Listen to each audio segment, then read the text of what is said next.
జై తెలంగాణ. అందరికీ నమస్కారం. ఈరోజు తెలంగాణ రాష్ట్రం పైన జరుగుతున్నటువంటి కుట్రలు, ఈ కుట్రలకు తెరలేపుతున్నది మరెవరో కాదు, సీమాంధ్ర నాయకులే సూత్రధారులు, దాంట్లో పాత్రధారి రేవంత్ రెడ్డి. ఇలా మహా న్యూస్ మీద దాడి జరగంగానే గగ్గోలు పెడుతున్నటువంటి సీమాంధ్ర ముఖ్యమంత్రి, ఉప ముఖ్యమంత్రులతో పాటు అక్కడి నాయకులు, కాంగ్రెస్ పార్టీ నాయకులు కావచ్చు, ఇతరత్ర నాయకులు కావచ్చు, తెలంగాణలో ఉన్న నాయకులు, ఏకంగా మంత్రులే సీదా స్టూడియో కాడికే పోతూ ఉన్నారు. ఎందుకు ఇవాళ మహా న్యూస్ మాత్రమే మీరు అన్న? గతంలో కూడా జర్నలిస్టుల పైన దాడులు జరిగినాయి కదా. నిన్నగాక మొన్న ఆంధ్రజ్యోతి విలేకరుల మీద కత్తులతోటి దాడులు చేశారు కదా కాంగ్రెస్ నాయకులు. మరి అక్కడికి ఏ మంత్రి ఏ ఎమ్మెల్యే పోలేదు ఎందుకు? ఇవాళ తెలంగాణలో జర్నలిస్టుల మీద జరుగుతున్న దాడుల పట్ల ఒక్కనాడు స్పందించలే బీజేపీ కానీ కాంగ్రెస్ కానీ. ఏం తక్కువ జరిగినాయా? చిలుక ప్రవీణ్ మీద దాడి జరిగింది. ఏకంగా చిత్రగుప్త అనే ఛానల్ మీద ఆయన భార్య పిల్లలతో సహా మొత్తం మందిని పొట్టు కొట్టిండ్రు. ఇంటి మీద దాడి చేసి విపరీతమైన కొట్టుడు కొట్టిండ్రు, చెప్పులు మెడకేసి కొట్టిండ్రు. అతను కూడా ఒక యూట్యూబ్ ఛానల్, ఒక జర్నలిస్టే కదా. అదే రకంగా ఆకుల శ్రీనివాసరెడ్డి మీద దాడి జరిగింది.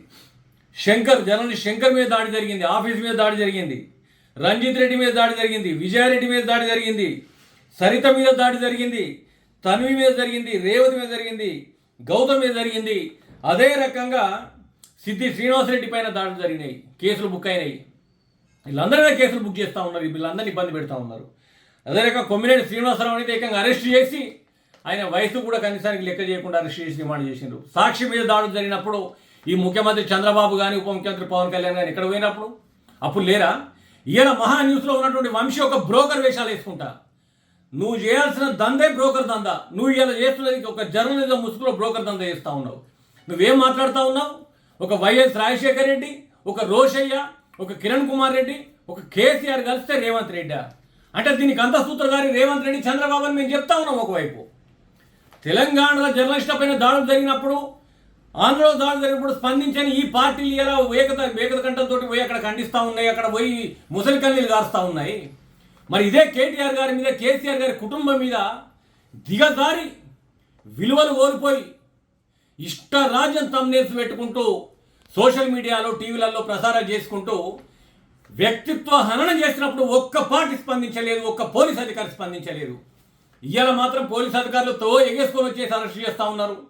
భవన్ల మీద, పార్టీ రాష్ట్ర కార్యాలయాల మీద దాడులు చేస్తూ ఉన్నారు. ఎందుకు ఇన్ని రోజులు మీకు అల్లేడపోయినాయి? ఇన్ని రోజులు మీరు పెడుతున్నటువంటి తమ్నేల్స్ పైన కానీ, వీటిపైన కానీ సుమోటోగా తీసుకొని మీరు కేసులు ఎందుకు పెట్టలేదు? బీఆర్ఎస్ నాయకులు ఇప్పటికి చాలామంది మీద కేసులు పెట్టిండ్రు. ఏ ఒక్క కేసు అని బుక్ చేసిండ్రా పోలీసు వాళ్ళు?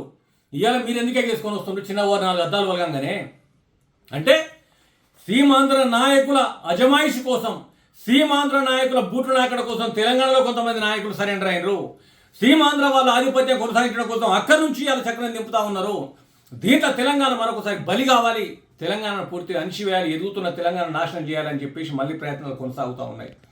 నిజంగా వంశీ అనేటైనకు దమ్ముంటే నీ దందేంది, నువ్వు పెట్టిన తమ్నేల్స్ ఏంది, నువ్వు ఇంతకుముందు క్రియేట్ చేసినటువంటి న్యూసెన్స్లు ఏంది, వాటిపైన బహిరంగ చర్చకు నేను సిద్ధంగా ఉన్న. గోగుల రవీందర్ రెడ్డి నా పేరు, నేను మంచాల్లో ఉంటా.